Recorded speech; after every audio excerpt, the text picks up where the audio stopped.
What's up? What's happening? And welcome back, man. You already know GC Development, where right now the main focus and goal is becoming fluent in Spanish.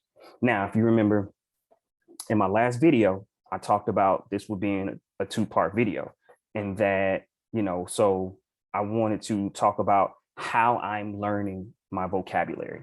So I told y'all how I was learning in the beginning, which wasn't super structured. I mean, I did have a tutor and, I would write words down. But now being at a different level, um, I do things a lot differently. So right now, I'm currently reading, I read books, right? And so reading Spanish books, what I typically do is I take it chapter by chapter, right? Each chapter. So first chapter, I'm going to read it all the way through, non-stopping. I'm not even thinking about it, not worried about my, how it's processing in my mind. If I'm processing it, I'm processing it. If not, I'm not stopping. I'm going to go all the way through. Oh, and I read out loud.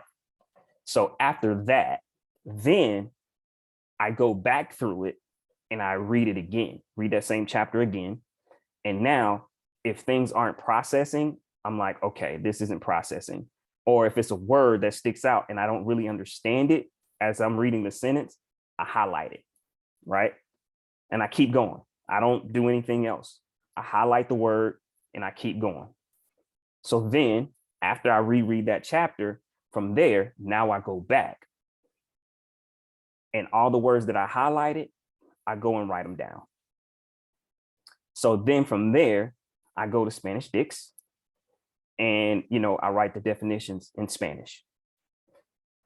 And so I read the definitions, kind of study the word, make sure that I have an understanding of what the word means. Now I reread it again, right? After now understood the words, I reread it again to see how much I'm able to understand clearly. Now that the words that I tend to not know, I know now. And so I read typically intermediate books.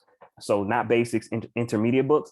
And even now, so typically if I'm reading just to say on a page, typically because of the level I'm reading on, there's usually not more than 4 or 5 words, typically max on the page that I'm like, I have no clue. You know what I mean? Even if I reread the sentence, trying to understand the context, it's like, yeah, I still don't get it. So I write them down. But yeah, so then I reread the whole entire chapter. Then there, I think about in Spanish, what I just read, did I understand it fully? If I did understand it fully from that point, I'll move on to the next chapter. And I do the exact same things, until I'm done with the entire book. So it's a process. And I get it. People like, wow, you're doing a lot just to learn vocabulary. Well, my goal is to make sure that I'm, understanding what it is that I'm reading. You know what I mean? So I take my time. So, you know what I mean? It could take me a month to read a book, because I could literally do a chapter, a day. And just depends on how thick the book is, right? But I could work on a chapter a day, 2, 3 days, just kind of depending on how I feel comfortable with that chapter. I don't rush the process, but I am studying each chapter, of the book to make sure that it's processing in my mind, right? And so, and like I said, and the beauty about the way I feel that I do it, when I read out loud. I don't read, silently, because I just feel like I'm killing 2 birds with one stone. I'm helping myself speak as well too, and I'm helping myself speak and process words so I can also hear them, as I'm going through the book. Because I don't know about you guys, but I can read a book and, in silence and not make one error when I'm reading. I don't know about y'all, but I do. And then, so I started reading out loud and I'm like, oh wow, like I'm making some errors here. Like I'm saying some words wrong, things like that. But when I'm reading silently, I never do that. So that's why that made me change up and say, you know what, I'm gonna read out loud. And also that tends to be a little bit slower too than me reading in silence, trying to read everything out loud. So that kind of slows down the process. But once again, like I said, I'm here for the long haul. If I become fluent by May, great. If I become fluent by December, great. If I become fluent by next December, great.